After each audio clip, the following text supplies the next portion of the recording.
अस्सलाम वालेकुम friends. Class 12 की English book chapter name song of my self by what Whitman. तो आज मैं इनका समरी पढ़ाने जा रहा हूँ सॉन्ग ऑफ माई सेल्फ का, जिसके कंपोज किए हैं वाट विटमैन।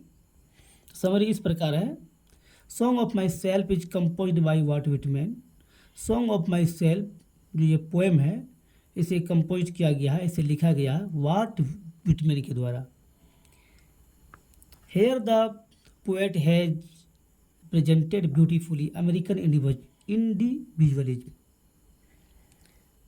प्रस्तुत कविता में कवि ने अमेरिकन व्यक्तिवाद को सुंदर तरीके से प्रस्तुत किया है, सुंदर तरीके से बताया है, लिखा है।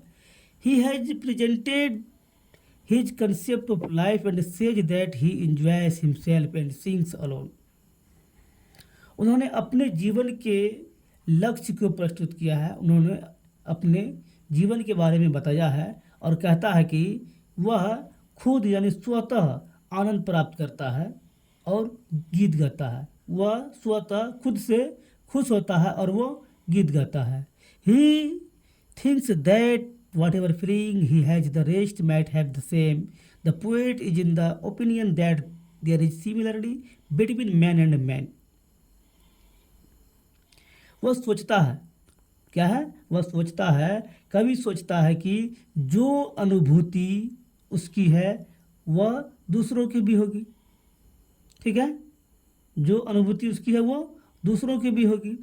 कवि का विचार है कि मानव में समानता है। क्या है? आदमी में क्या है? समानता है। Whatever things he possessed the rest mat have possessed the same. ठीक है, कवि का विचार है, कवि का कहना है जो वस्तु उसके पास है वो अन्य के पास भी है। The poet means to say here that every individual has the same feelings and conception about life. Every atom of blood is the same in all human beings. कवि का तात्पर्य है, कवि के कहने का तात्पर्य है कि प्रत्येक आदमी, प्रत्येक व्यक्ति के जीवन का अनुभव एक तरह का है, यानी कि एक समान है। ठीक है, और मानव जो है, मनुष्य जो है, मात्र शरीर में प्रत्येक रक्त कण समान है, यानी मनुष्य के शरीर का जो रक्त है, जो खून है, वो भी एक समान ही है। ठीक है, आगे है the poet wonders aimlessly and thinks a lot. Taking rest he moves further and observes the must of summer grass. It seems as if it might be bunch of thorns। The poet says that happiness and sorrow are the two sides of life। Life is not the bed of roses। कवि बिना लक्ष्य के आगे बढ़ता है। क्या है? कवि बिना लक्ष्य के आगे बढ़ता है और सोचता रहता है। आराम के उपरांत, आराम के बाद वो आगे बढ़ता है तो गर्मी यानी ग्रीष्म के घास के मस्तूल को देखता है। ग्रीष्म के यानी गर्मी के मौसम में घास को देखता है और ऐसा मालूम होता है, ऐसा प्रतीत होता है कि वह कांटा, क्या है? वह कांटा का गुच्छा हो। The poet says that happiness and sorrow are the two sides of life. कवि कहता है कि सुख और दुख जो है वो जीवन का दो हिस्सा है, वो जीवन का दो भाग है। सुख दुख क्या है? जीवन का दो भाग है, जीवन का दो हिस्सा है। Life is not the bed of रोज। जीवन जो है वो सुख का सैया नहीं है। जीवन जो है वो सुख नहीं देती है। The poet realise pain. कवि जो है दर्द को महसूस करता है। ठीक, कवि दुख की अनुभूति करता है। He goes in deep meditation and says that his tongue, blood and other particles of the body have been formed from the soil and air। वह यानी कवि गहन चिंतन में खो जाता है और कहता है कि शरीर के रक्त, शरीर के खून एवं अन्य कण इस मिट्टी और हवा से निर्मित है, यानी मिट्टी और हवा से बना हुआ है। It is true that every man comes on the earth on by one. ये सच है कि प्रत्येक आदमी पृथ्वी पर एक एक करके आता है। Child is the father of man. क्या है? Child is the father of man. क्या मतलब है इसका? बच्चा ही मानव का पिता है। बच्चा ही मानव का पिता है। The poet has attained 37 years of age and he is healthy enough. He hopes to maintain his good health up to death. कवि 37 वर्ष का हो। क्या है? 37 ईयर्स। कवि 37 वर्ष का हो, है ना, हो चुका है। कवि 37 वर्ष का हो चुका है एवं स्वस्थ है, अच्छा है।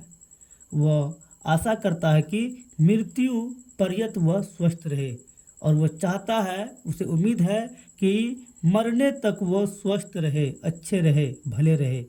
The poet is religious minded. कवि जो है वो धार्मिक विचार का आदमी है। He has unique thought about education. कवि को शिक्षा के संदर्भ में, शिक्षा के प्रति उसका जो विचार है वो एक अनोखा विचार है। क्या है वो? अनोखा विचार है। He does not bother about kids and schools. He thinks to reform the humanity. The poet keeps feeling of good और bad. He likes to present his views at every hazard and says that restrictions should not be imposed on nature, otherwise it will be dangerous. Nature is lovely and remains in its form still without work. ठीक है। कवि धर्म और शिक्षा की परवाह नहीं करता है, लेकिन कवि जो है मानवता को स्थापित करना चाहता है। क्या है? कवि धर्म और शिक्षा की परवाह नहीं करते हुए मानवता को स्थापित करना चाहता है। उसके मानस पटल पर अच्छाई और बुराई दोनों मौजूद है। ठीक है। कवि के दिमाग में अच्छाई और बुराई दोनों मौजूद है। The poet keeps feeling of good और बैड। कवि के दिमाग में अच्छाई और बुराई दोनों मौजूद है। उसके बाद लिखा है कि विपत्ति के समय, परेशानी के समय, कोई समस्या के समय वो अपना विचार व्यक्त करना चाहता है, वो अपना विचार बताना चाहता है। ठीक है। सभी को सुनाना चाहता है और कहता है कि ईश्वर यानी प्रकृति पर प्रतिबंध नहीं लगाना चाहिए। वो क्या चाहता है? कि प्रकृति पर प्रतिबंध नहीं लगना चाहिए। ठीक है। Should not be imposed on nature. कवि पर प्रतिबंध नहीं लगाना चाहिए। कवि कहते हैं प्रकृति पर प्रतिबंध नहीं लगाना चाहिए, अन्यथा वह खतरनाक सिद्ध होगा। क्या कहता है? अन्यथा वह खतरनाक सिद्ध होगा। Otherwise it will be dangerous. अन्यथा वो खतरनाक सिद्ध होगा। Nature is lovely and remains in its form still without check. प्रकृति की छठा अनुपम है। प्रकृति की जो लीला है वो अनुपम है। ठीक है, अनगिनत है। प्रकृति से कोई चैलेंज नहीं कर सकता है और वो प्रतिबंध रहित होकर जीवन भर अपने मूल रूप में कायम रहता है। कवि जो है प्रतिबद्ध होकर के अपने जीवन में मूल रूप से कायम रहता है।